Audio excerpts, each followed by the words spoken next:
Pain points and parenting. You can't avoid them. These deeply painful moments when your entire body is urging you to do something and do it fast. But responding quickly can lead to a crash in your relationship rather than building your child or teen's character in the long run. Let's take a look at the pain point of humiliation. You've taken your 4-year-old to a restaurant for lunch.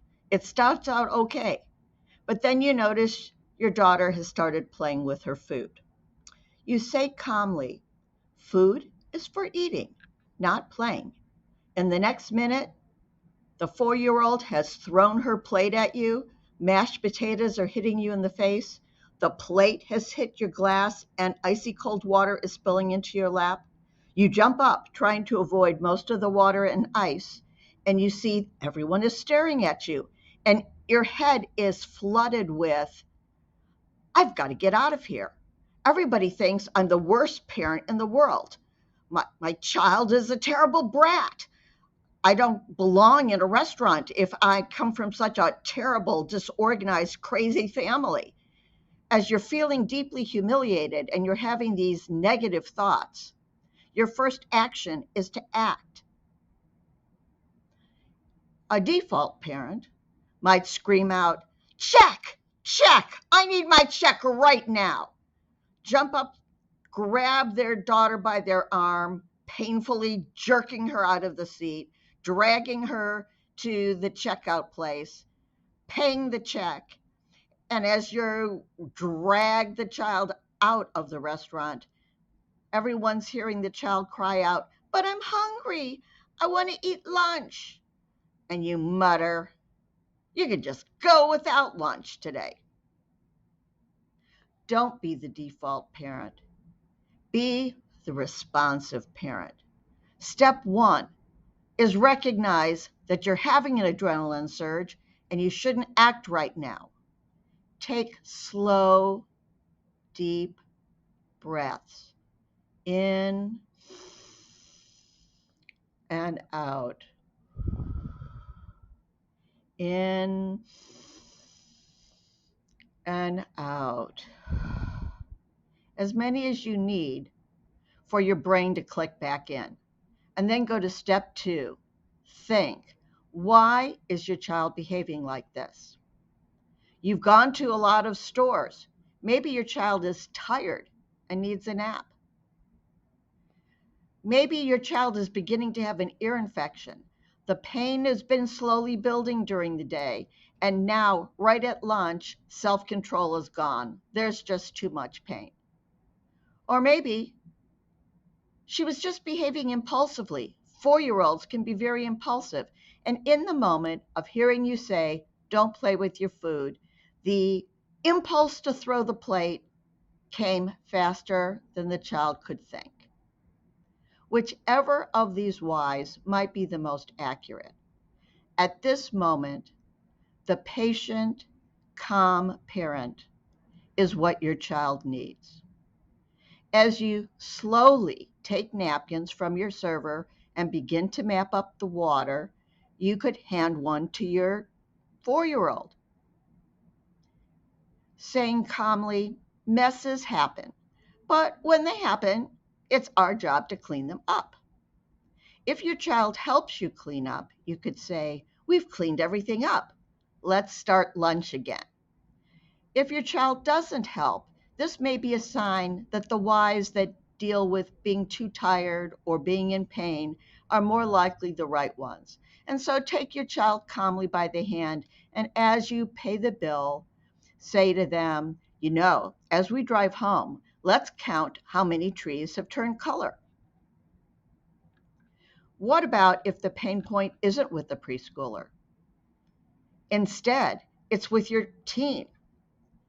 You've driven to pick your teen up after being here 2 hours earlier to drop them off, but now you've got another child in the back seat, antsy about being late to their own practice.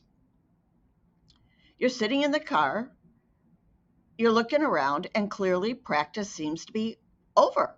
Your teen is talking and joking with a bunch of other boys, and the coach is, slowly putting things away. What isn't happening is your teen isn't getting into the car, which is making your other child very antsy. So you get out of the car and you say pleasantly, "Hey, sorry to break this up. We've got to get going. I've got to get your sister across town." And in the instant it happens, your teen says, "Look at that.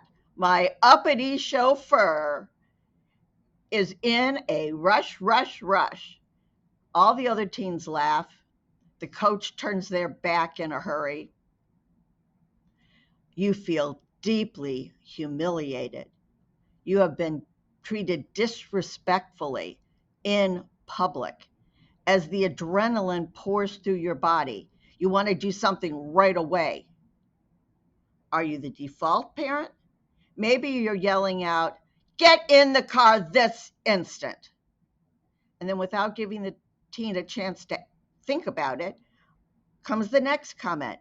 "If you don't get in this car, you are off that team." And then, still, without giving the teen enough time to react, "If you aren't in this car, you can just forget about prom next month."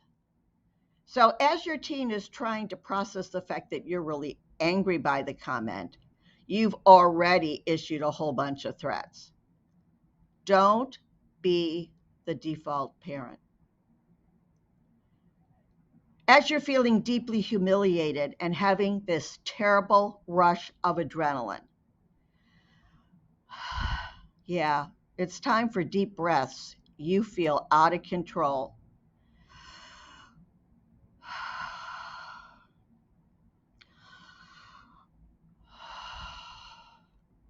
As many of them as you need to feel that you are in control of yourself. You want your teen to have friends. You want your teen to enjoy being in practice. But on the other hand, you've got a lot of other things to do, and you've got this other child to take care of. Think, what is going on here? One possibility is that your teen is on their own adrenaline rush. Things went great. Your teen made this shot that just sent them high as a kite. And now, in their own adrenaline rush, they aren't even thinking about the impact on you as they continue this fun conversation with the rest of the team. Or, instead of being high as a kite, your teen is really angry. The teen spent most of the practice on the bench and is really angry at the coach, but it's not safe to say anything to the coach or, more sitting on the bench. But it's safe to be mad at you. After all, you're their parent. Or the teen is finally feeling accepted by the other teens on the team. This is a critically important socialization thing. Your teen wants to be accepted. And what gets more brownie points with other teens? Making fun of parents. Okay, you're calm. You've been thinking. It's time to act. Whichever whys are the most, whichever of these whys is more accurate, your teen needs the self-confident parent, the parent who shows that they have self-control and personal power. You want your teen to feel this sense of control and personal power themselves, but they need to learn how to behave respectfully in public, even when they have some kind of need. You may remember that your teen responds well to humor, so you say, "That's right, I am the uppity chauffeur, the all-powerful chauffeur, the one in control of the car keys. And if you want to have time to practice driving, we got to quickly get your sister across town." after you've dropped off your other child, so you're less likely to embarrass your teen, you say, "Is that how you think of me? I'm just your chauffeur." At this point, your teen has had time to think about what's happened. They may just apologize to you. They may explain why they were so angry and feeling out of control when you came to pick them up. And you're talking to them through an important moment in their lives. Or they might not say anything because they don't know what to say.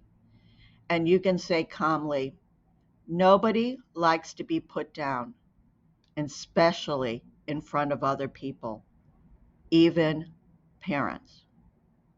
It's okay if your teen says nothing in response. They've heard you. They'll think about it.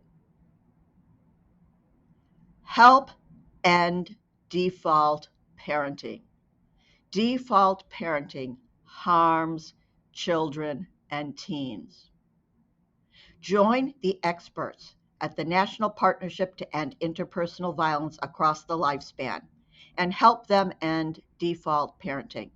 You can find the link in the discussion of this video.